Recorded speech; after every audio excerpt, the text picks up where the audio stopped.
Hello friends, welcome back to this channel. Today in this video I will show you how you can change time zone in Windows 11. So without wasting time, let's start video. If you find this video is helpful for you, then please give like this video and subscribe our channel. So firstly you have to click on window icon and then click on setting, and here you will see the options of date and time, and you can see the options of time zone. So if you want to change, then just click on it and you can see different time zone, so you can select anyone which is suitable for you. So if you want to set time zone automatically, so just turn it on.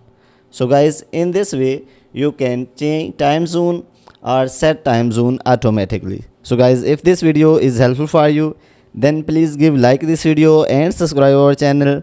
Thanks for watching.